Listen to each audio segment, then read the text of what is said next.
Okay, I declare open this hearing of the Senate Economics References Committee into the Australian Bureau of Statistics production of the inflation rate stats. I begin by acknowledging the traditional owners. These are public proceedings which are being streamed live via the website, and I remind all witnesses in giving evidence to the committee that they are protected by a parliamentary privilege. It is unlawful for anyone to threaten or disadvantage a witness on account of evidence given to a committee, and such action may be treated by the Senate as a contempt. It is also contempt to give false or misleading evidence. Witnesses also have a right to request to be heard in camera. The Senate has resolved that an officer of a department of the Commonwealth or of a state shall not be asked to give opinions on policy matters and shall be given reasonable opportunity to refer questions asked to the officer or superior officer or to a minister.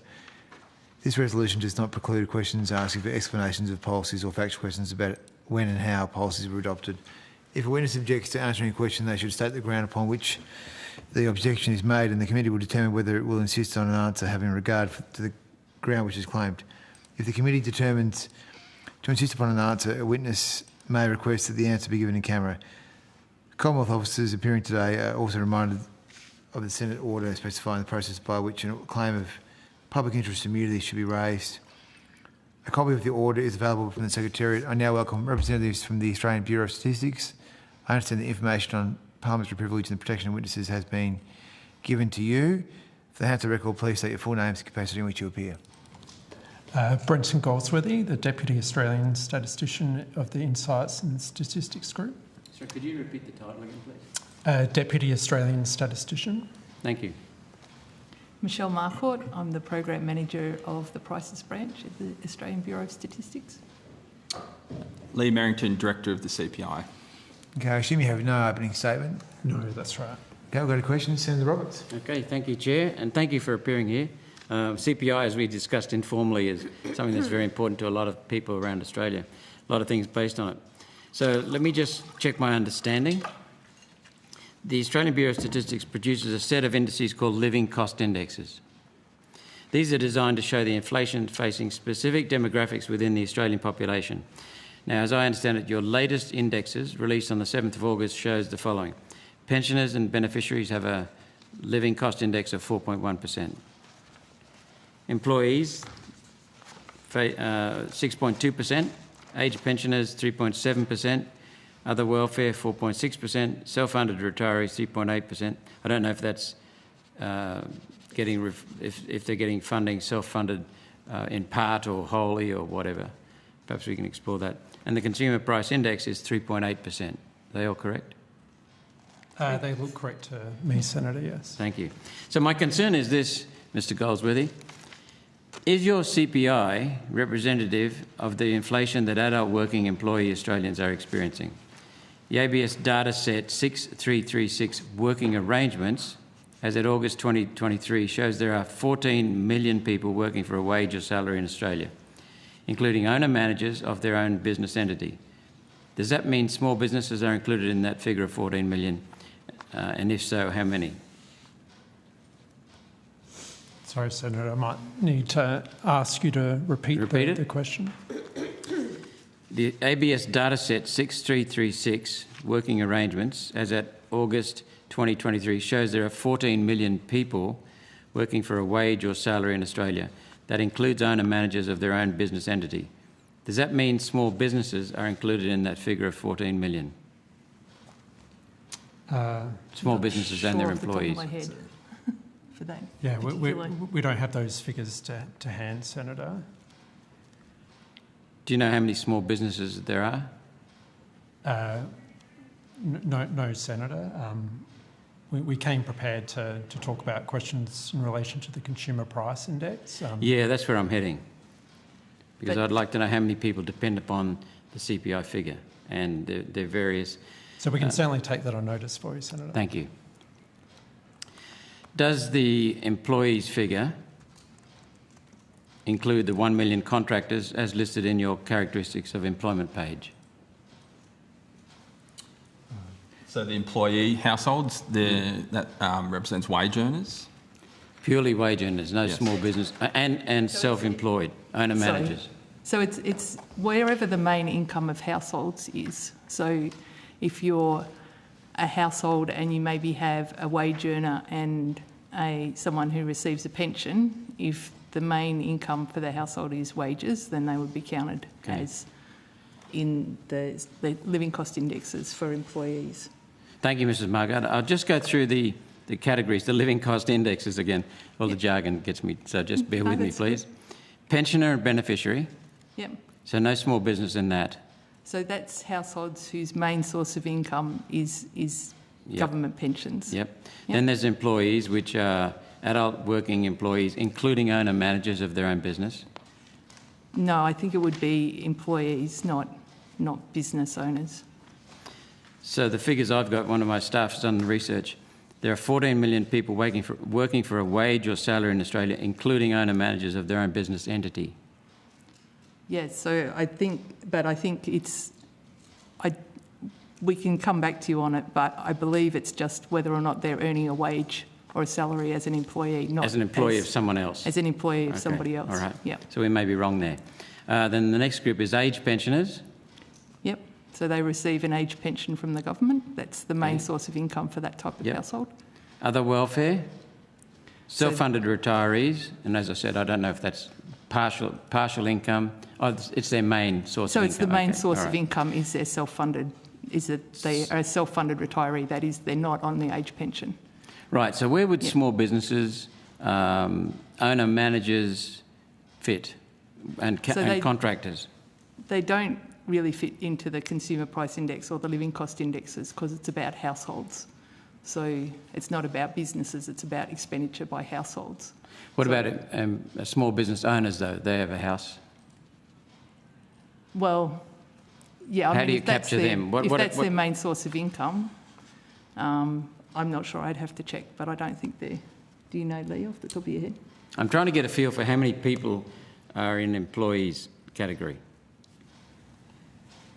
How many Australians are in there? And then where are the other people, working people, including small businesses, owner-managers, contractors, where do they fit? I'm trying to get a feel for how many Australians are affected by these figures, by the CPI. Or covered by them, yes. Yeah. So from memory off the top of my head, I think it's about 24%.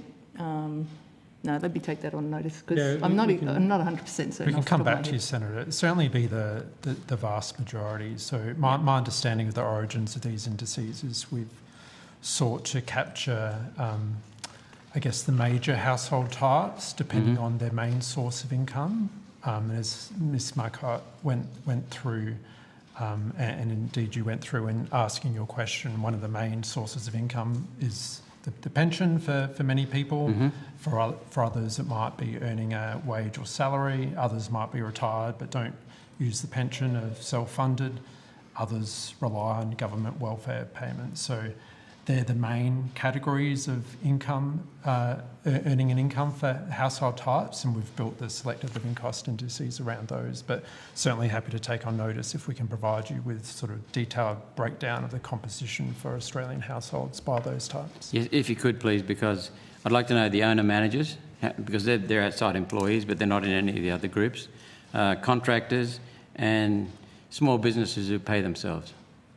So, and I'd like to know how many people are in that employees group, how many Australians are affected by, when they hear the CPI, when they hear that their index, living cost index, is 6.2%, how many people does that apply to? Yeah, certainly, Senator. So you don't know that offhand? I'm not necessarily expecting you to, but so I know you've got a lot. Okay. No. So it doesn't include contractors in your that are listed in your characteristics of employment page? Purely employees? Yeah, I mean, I need to check because I haven't looked into that for a while, but I need to check where those people are classified or whether they're just not covered by any of those indexes. So as I said, there are in dataset 6336 working arrangements shows there are 14 million people working for a wage or salary in Australia. So that means there are 14 million people, and that I presume is the largest group within your living cost indexes. Is that correct? That would make sense. Yeah, I would assume so, Senator. Yeah. So what's the next largest group? And we haven't got well, what's the next largest group of the ones I called out? Pensioner and beneficiary, employees, age pensioners, other welfare, self-funded retirees. Again, I'd have to check because that information comes from actually comes from the household expenditure survey and the survey of income and housing. So in those surveys, we go out and we ask people what they earn from a whole bunch of different income sources. So that might be superannuation, or it might be wages, or it might be, you know, all the different sorts of income that you can have. And then from there, we aggregate all of those things together to see what's the main source of income for that household. So I'll have to go back and have a look at that, Right. those particular surveys to figure out what the actual numbers that fit into each of those categories are. So we've agreed that the employees category living cost index contains the largest number of Australians, that's 14 million, and we are guessing, what would be the second largest roughly? Pensioners, beneficiary, age pensioners, other welfare, self-funded retirees, or small businesses? There are millions of small businesses. So rather than taking a stab at that, Senator, I think it's probably better if you're comfortable for us just to give you the figures on. Yeah, I on value those. accuracy, so I'm happy with that. Yeah. This is not a trap or a gotcha. So it would be around about, I'm just pulling a number out of the air, $14 million people plus other groups, pretty large groups. Say 3/4, 2/3 of the Australian adult population is looking at the CPI, which is 3.8%, and thinking what's going on because their inflation rate is actually 6.2%. Yeah, so Senator, it might be useful, I think, if we take a step back and just briefly talk through the differences between the CPI and the selected living cost indices. So I'll get my colleagues to expand on the detail, but I think one point to keep in mind is that no single index will serve every purpose, and indeed that is why we produce many different indexes of inflation. So what the CPI does is it measures the change in the prices of goods and services purchased by households.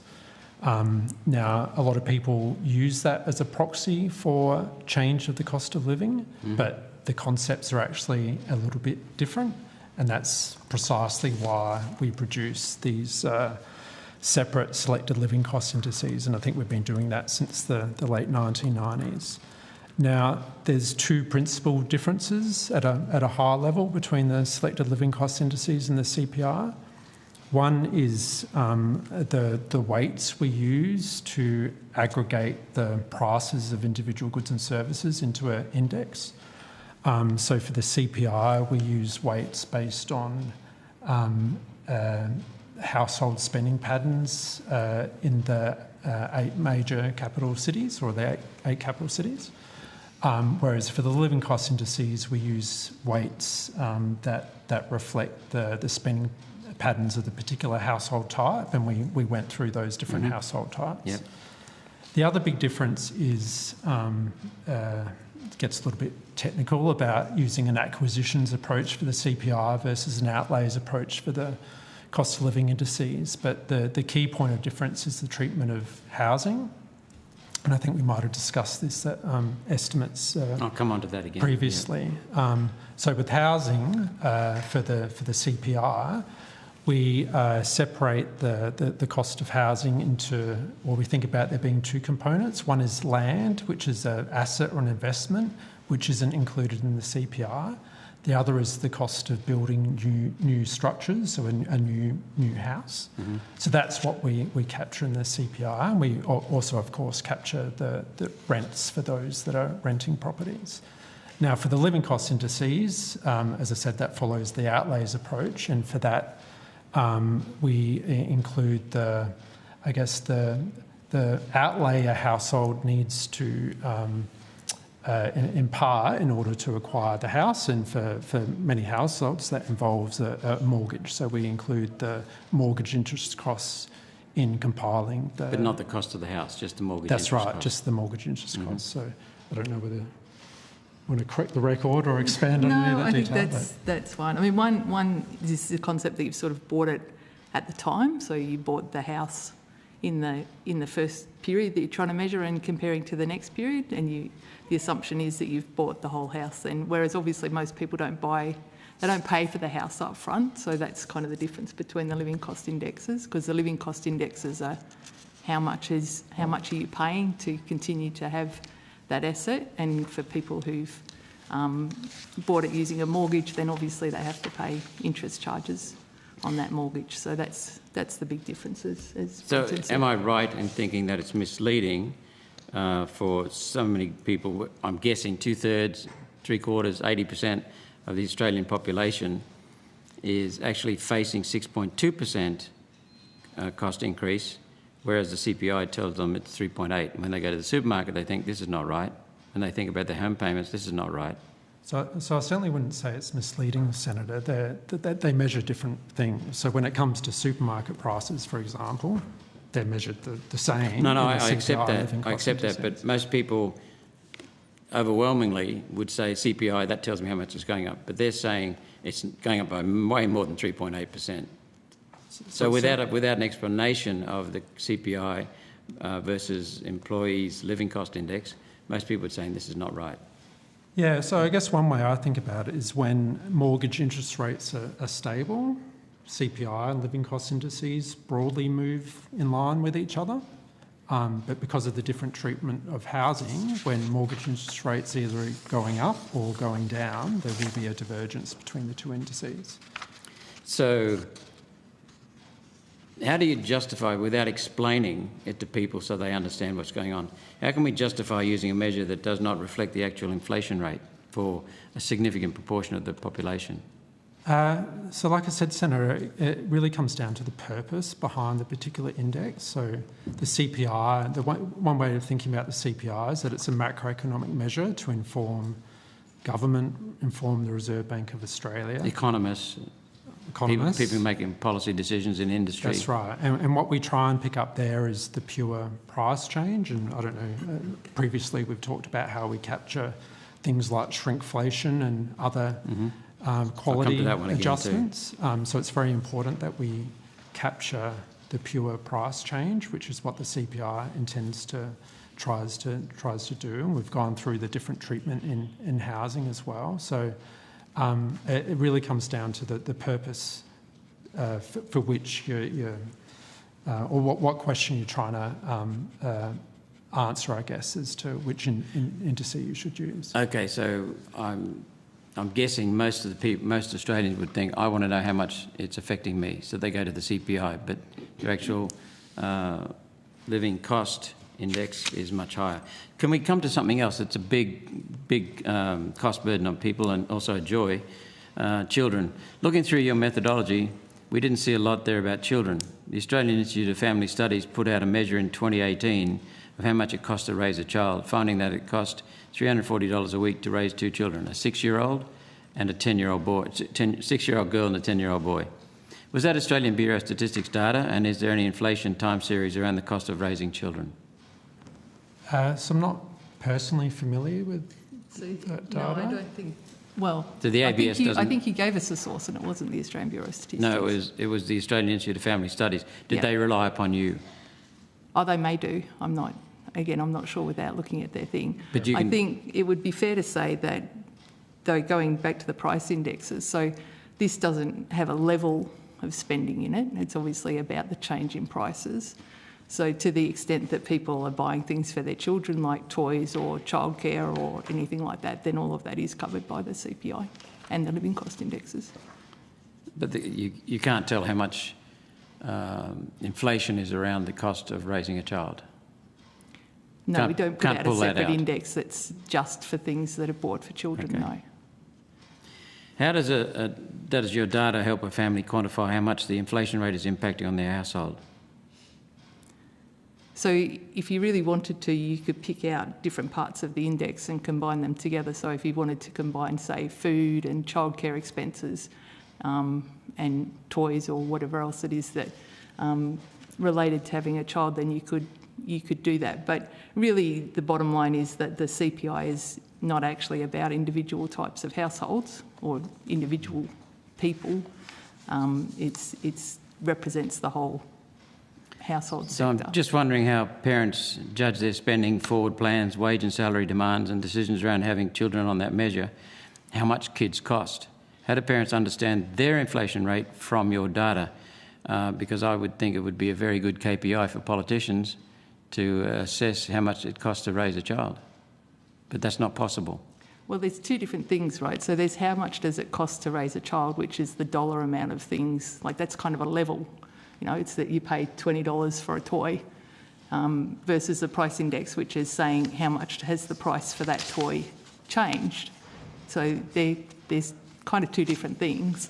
But I understand. one of the things that you can do is you can look at your household budget and you can see, so if your household is spending, you know, of its budget X percent on food, then you could use our indexes to show how much your particular household, the prices that you're spending are changing. So just to expand on that briefly, Senator, we have 11 groups in the CPI and 87 expenditure classes.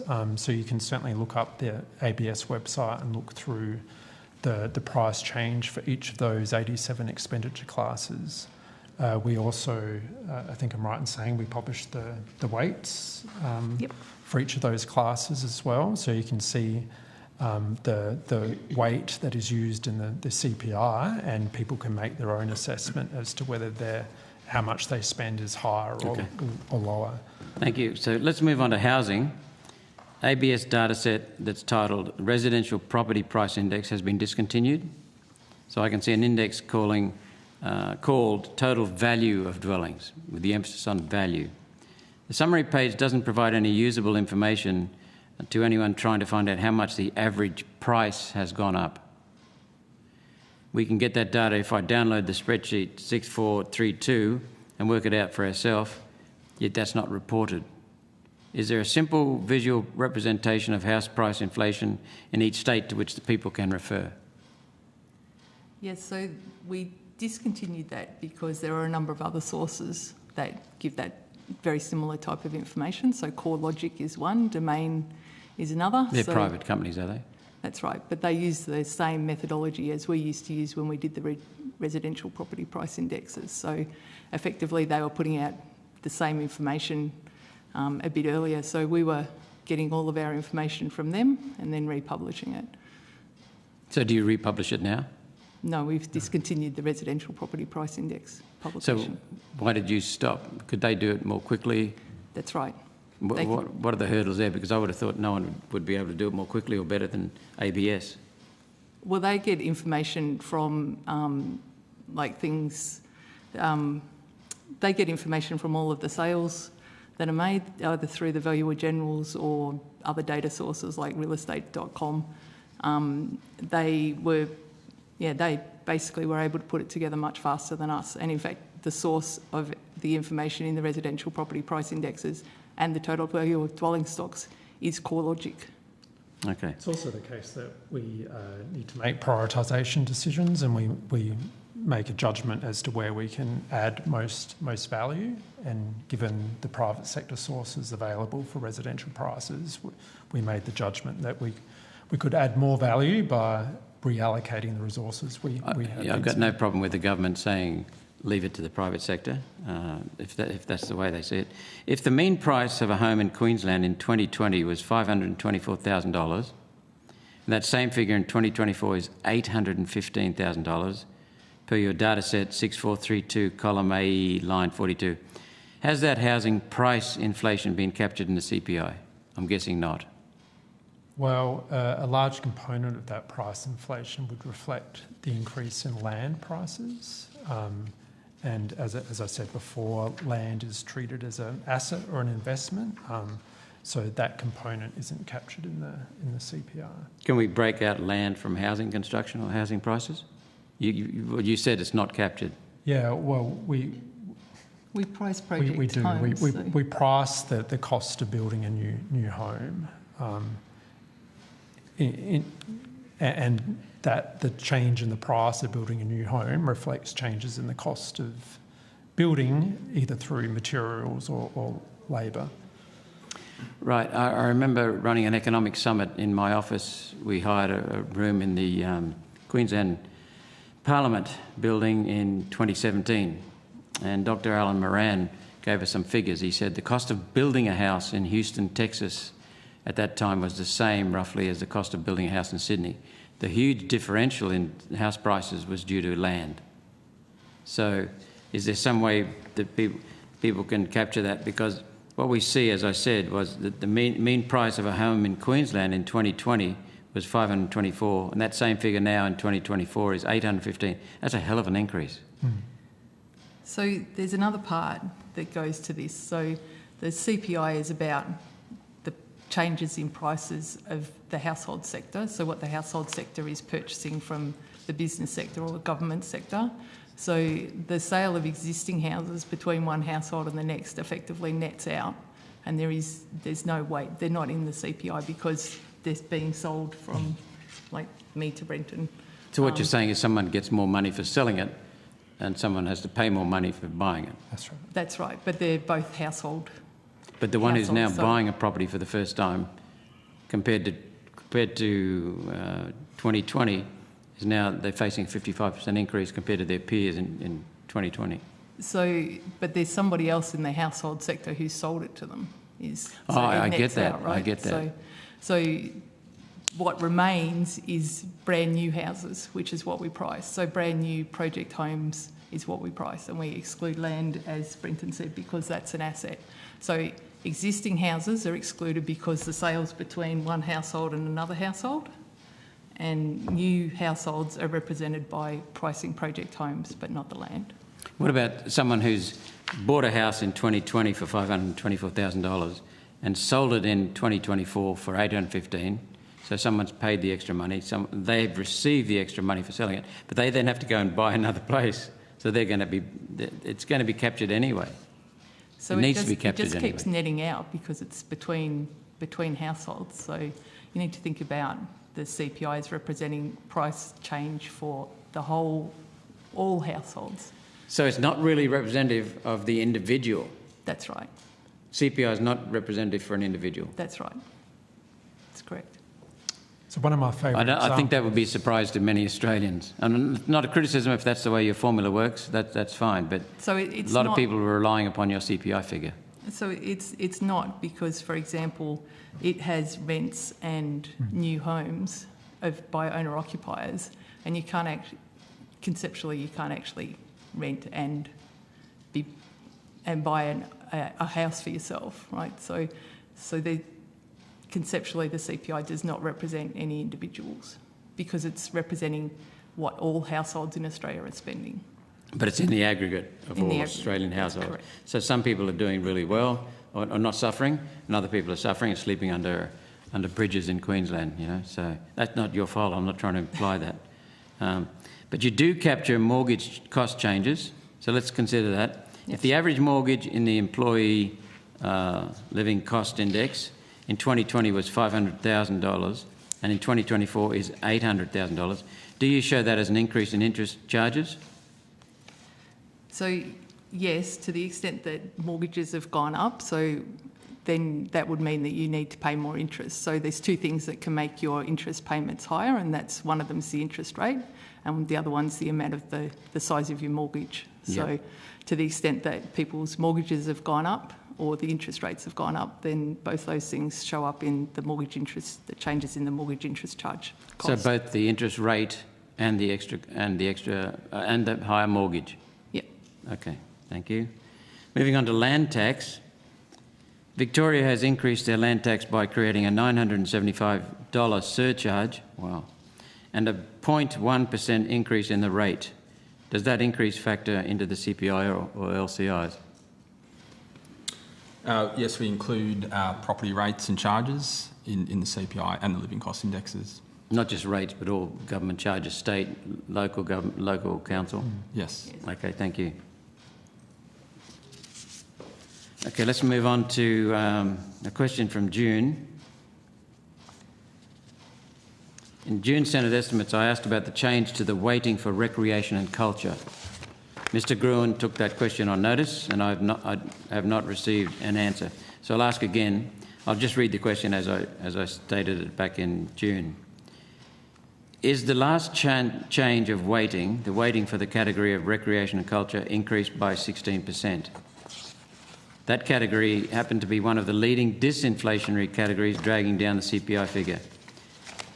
Is the ABS telling Australians that in the middle of the worst cost of living crisis in decades, they're spending 16% more on recreation and culture than a year ago? So first of all, I'd say apologies for not answering that question. I'm not quite sure how we missed it. But the main driver of that increase in the wait for recreation was people's travel overseas. So during the COVID pandemic, obviously not very many people were travelling overseas, so its weight came right down. But actually, if you look at the overseas arrivals and departures data that we publish, it shows that levels of travel overseas have returned almost to the same level that they were before COVID. So consequently, the weight for travel has gone back up to what it was, or So it's similar gone up to what off it was before COVID. It's gone up off a low base Yes, that's correct. because of COVID. Yeah. So in that sense, it is misrepresenting what's going on. It would be better to confer. I'm not questioning your methodology, but just for people to understand, it would be better to question something just before, compare it with something just before COVID. In the submission, It's difficult what you're doing, I take it. I don't know whether you've got a copy of the submission we provided to this hearing, but No, I haven't. Or when you get a chance to have a look at it, My apologies. No, you're fine. We've got a table that shows the weights. One of my staff is up the back. We didn't get it. Thank you. It's on page 5. I'll just take the opportunity while you're preparing that to share the call. Yes, sure. Senator Roberts, we've been going I'd like to come back on Of course. shrinkflation, but that's... Of course. Senator Rennick, do you want to ask your questions now? Yeah, that's all right. Cheers. Thanks, Chair. Thanks, Chair. Hi, guys. How you going? Look, my question is around the way you value the cost of housing and just accommodation in general through the CPI index. Now, just to confirm, you exclude the cost of land from the CPI as well as new, existing dwellings? Yes, that's right. And what about interest expense? That's not in the CPI, but it is in the selected living cost indices. Right, but it's not in, so last week's inflation figure or whenever last inflation figure, it's not included in inflation figure, No, is it? that's right. Right, okay, because they would be, most people buy existing dwellings on existing land.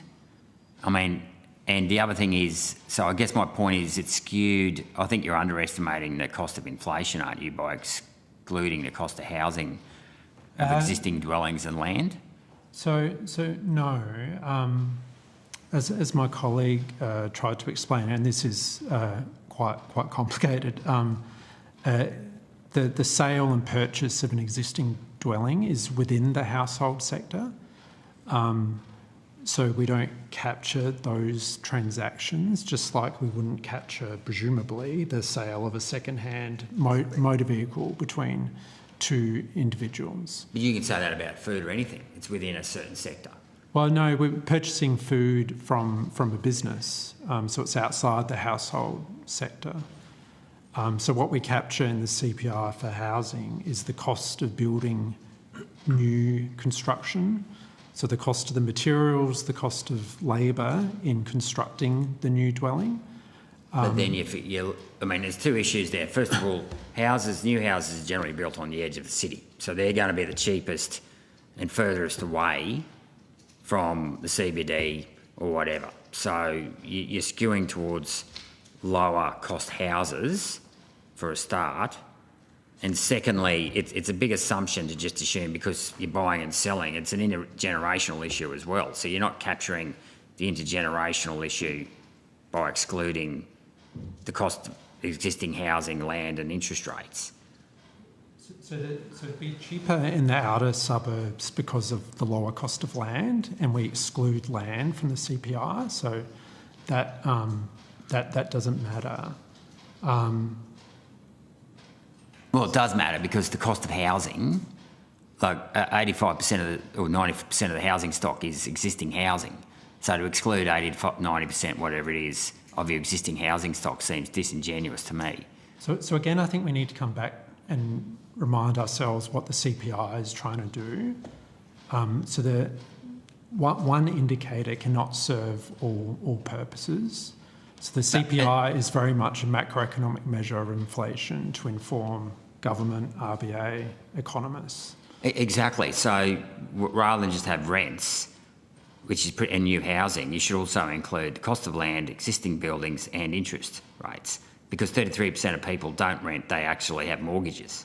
So the cost of land isn't included because it's an asset, so it's quite different in nature to... But it's a foregone consumption, so there's an opportunity cost there. I know what the argument is, I've heard you say this before, ABS say this before, it's an asset therefore, but the point is that asset is something that you're sleeping in, right? So if I don't buy $1 million house, I can buy $1 million business or spend that $1 million somewhere else. So there's an opportunity cost there because you're foregoing, consumption somewhere else in order to have a roof over your head. Do you accept that? So I fully appreciate that when someone goes to buy a house, Yeah. then they need to purchase the land to go with the house. Yeah. So fully accept that. And it's a form of consumption because you're not using that to produce anything. You're consuming, the fact that you need a place to rest.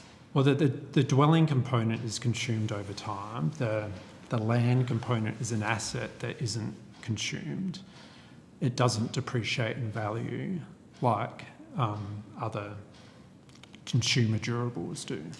That's right, So but it's quite different in nature. But the point is, though, is that you've still got to pay interest and everything on that land now. So for the 33% of people who have a mortgage, if that land increases, then the interest increases. So you're not counting land, but you're also not counting interest. So yes, you're capturing rents. Okay, tick. That's fair enough. But you're not capturing the interest side of it, which is another 33% of the housing market. Yeah, so we don't capture it in the CPI, but we produce other indexes because, like I said, one index can't serve all purposes. So we produce selected living cost indices, and that does include mortgage interest costs. Okay. Look, I think we'll agree to disagree on that. I think you're underestimating the cost of housing, but that's okay. My other issue is in terms of your weighting, you have housing at 22.9%. You've actually decreased it, ironically enough, to 21.74 in 2024 from 2019. But your furnishings, household equipment and services is 8.43% of your CPI basket, which is about 37% of housing. How is it that your furnishing and household equipment is 37% of the principal cost of a house? So if I buy a house for $1 million, my furnishings aren't going to cost $370,000. And even if you assume your furnishings depreciated twice the rate of your length of time in the house, I'm still not spending 180 grand. I bought a $1 million house, I might spend 50 grand tops on furniture. Yeah. Don't you think that weighting is disproportionate and that, like the weighting of furniture relative and household equipment relative to the price of a house is too high? So it might be useful just to go back and might get my colleague to take you through how we calculate the weights and then how we update them each year. So the reason that the weight for housing might have dropped, so the way I like to think about it is you've got a set budget, right? So let's say, just for argument's sake, the budget of a household is $100,000. Then what those weights show is how much is being spent of that fixed budget, if you like, on each of the different things in the budget. Yep.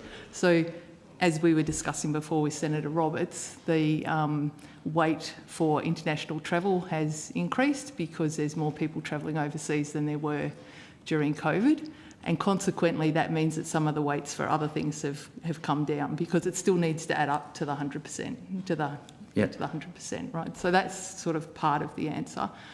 In terms of the weight of furniture versus the weight of housing, again, coming back to housing as measured in the CPI is the price that the household sector is paying to build new houses, right? So it's not every single house in the country, because I think you weren't here when we were having this discussion with Senator Roberts, but conceptually, if I sell a house to you, you make the money from the house that you've sold, and I pay that amount. So those two things net out. They're not included transfer of houses between people in the household sector is not included. It's really just transactions between the household, all households, the household sector, and business and government. So the weight does appear small, but that's because it's only counting the expenditure on new sorry to dwellings. interrupt you there. I'll put a counter argument there. The interest you pay to a bank, I can assure you, banks aren't in the household sector. They're in the business sector and a very profitable part of the business sector. Yep.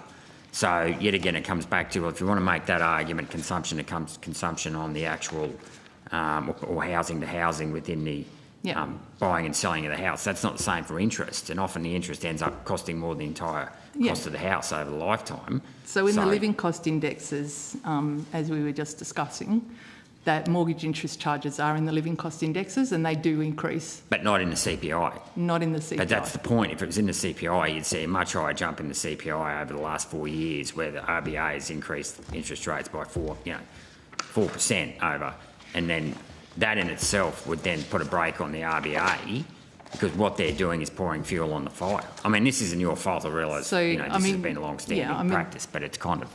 It comes back to what Brenton said. We can't really have one index to do all these different things. So that's why we produce all these different indexes. We promote them all basically equally. We put media releases I about all accept of those that, things. but this So- index should be trying to get the best weighting that you can, and yet again, and not just the 8%, of for household furniture to the 22% for the cost of housing. I'd argue housing costs, you've dropped it to 21.74, which I find a bit bizarre, given that rents have gone through the roof in the last few years. But I'd argue that the cost of housing is much more than 21% of many people. The average income earner, the cost of housing would be closer to 40 or 50%. So, Senator, I might just make a couple of quick points. One we don't make judgments on the weights. We're guided by the data. So the Household Expenditure Survey and the national accounts and household consumption patterns in the national accounts. So these aren't judgments, we're just guided by the data. The other point I'd make, and I'd refer you to an article we published in May of last year. We did an international comparison of CPI, and in that article we included different approaches to measuring housing, and certainly New Zealand measures it in the same approach, and a number of the other countries we refer to exclude mortgage interest costs as well. So I just want to be clear that we're not doing anything unusual by international standards. Indeed, it's very consistent with international standards. And I'm familiar with the international standards, but that doesn't change. That's a relative thing. That's not an absolute. Let's look at the substance of the issue here. Like an average income, let's say it's $100,000 and you pay 25 grand tax, so you're down to $75,000. You've got an average mortgage of, say, $550,000, say $500,000 at 6%. That's $30,000 over an after-tax income of 75. That's closer to 40%, just the interest. Or if you were renting, you'd be paying, 50 weeks times 600, quite likely, for an average, rental. That's again 30,000 over, say, 75 net tax. So I'm still arguing you're not paying. You're saying it's 20% or just over 20%. You're assuming rent or interest to be 15,000. I'm saying it's closer to 30 or 40 for an average. Yeah, but again, these aren't assumptions we're making. It's driven by the data we have. Well, I'm questioning the data because I'm giving you real life figures here as well. No, understood. I'm probably being a little bit generous on the average income being 100. It's all households, right? So it's not just mortgage interest payers. So some households don't have a mortgage. That's right. So they're the 33%. So that don't. So I accept it. You have 33% renters, about 33% mortgage holders, and then 33% outright landholders. They're generally people that older anyway. But I still think you're undercooking the weighting. But anyway, look, I'll leave that as a statement. And thanks for your time. Cheers. Thanks, Senator Rennick. Senator Roberts. I'll come back to that in a minute, but I'd like to ask some questions about shrinkflation. Thank you, Chair. Food is an important element of how the public perceives the cost of living. Can you tell me what percentage of the CPI basket is occupied by food, and how has that weighting changed over the last 5 years? Do you have that? So our food and non-alcoholic beverages category represents around 17% of the CPI. 17. Uh-huh. That includes restaurants and takeaway food as well. Right, I said all food, so that's good, thank you. Food has been subject to what is commonly called shrinkflation. This is where the pack size reduces but the price remains the same. If, for example, a product in your basket reduces in size from 500 grams to 400 grams, but the price remains the same, is that 20% inflation recorded as 20% inflation in your index? It's actually 25. Yes, that's correct. That's recorded. Yes. As a price increase? Thank you. Yes. Clothing, I understand, is also tracked like for like. A 100% cotton dress, or by, for example, a 100% cotton dress, or by utility, such as an adult female dress. I'm curious how you track clothing over time. So we do make attempts to price the same item each period. When the quality of that item changes, we do make an attempt to adjust for that quality change, whether it's an improvement or a decrease in quality. It is very challenging. It's something we put a lot of effort into. But yeah, as my colleagues have said, we're trying to capture the pure price change, which removes any change in quality. So if someone is buying a cotton dress fairly often, or regularly rather I should say, and then because of the price of cotton dresses or dresses in general increases, they change to polyester, then that would be captured? We would look at it on a case-by-case basis, and we would make an attempt to adjust. So you've got to try and quantify that quality change, which is not always possible, but we do make an attempt to adjust for those sorts of quality changes. So it would be hard to say that we've noticed that because the price of clothing is increasing, and groceries and housing, people are now buying polyester instead of cotton. It would be hard to know that, wouldn't it? It would be, yes. We wouldn't have that level of information on that type of spending at that level of detail. Okay. So what I've learned today, I've always just accepted the CPI. It's a percent. Oh, that's good. That represents things. Represents the cost increase. But it all depends upon your product. You've got a difficult job, so I'm not criticising you for this, but is the ABS thinking about the fact that your CPI and your CPI is different things to different people? And someone on a living cost index of employees, for example, it's 6.2%, I think, from memory. They're finding it a lot more inflation than someone when they're just looking at the CPI. That's correct. So the CPI has always been a macroeconomic measure of inflation or an economy-wide measure of inflation. So, individuals will have different experiences of inflation. So is there any, it's possibly a policy question, but is there any thought given within the ABS as to whether your product is suitable as it's evolved over the years to various different uses that it's now being put to? Because it's used by journalists either to create headlines or to smash the government or smash the opposition or whatever. It's used by politicians to justify or to attack. It's used by parents who are thinking, how the hell can we afford to live? So, and businesses, many different users, many different customers. Is there any consideration in the ABS to amend that or explain the different indexes? So from time to time, we do reviews of the CPI. As you'd be aware, we're in the process of producing a full monthly CPI, which we're on track to deliver by the end of next year. As part of that, we had a consultation period towards the end of last year for memory. We engage with a wide range of stakeholders whenever we release the CPI, and certainly the feedback we've had through the reviews and the informal feedback through the casual consultation we have when we release the CPI is everyone's very supportive of the current practice. So how much do they know of the current practice? I appreciate what you're saying. They like the full monthly. It's a good product. But if they understand if they don't understand that it might not represent their reality, then they're just going to rubber stamp it and say it's good. So we're extremely transparent about the methodology we use to produce not just the CPI but also the other indexes. So the information's certainly on our website, and we try and make it as easy to understand as possible. It's not easy, but what do you think the chances are of employees knowing that they're facing an increased living cost index of 6.2% when the CPI they're being told is 3.8%, and they're thinking, no, it's much more than 3.8%. So we tell employees through the release of the selected living cost indices the different rates of inflation for the different household types. So all that information is released in the public domain. The CPI is measured appropriately for its primary use of being a macroeconomic measure of inflation used by government, the RBA and others. So the CPI, I think most people would be surprised with what you just said. I know I am, and I'm fairly well informed. But I'm told by a member of my staff that the employees category facing 6.2% cost of living index it does include owner-managers. So I'd like to know the answers to the other questions we asked around how many people in Australia are facing 6.2% in their living cost index. Yeah, certainly. Okay.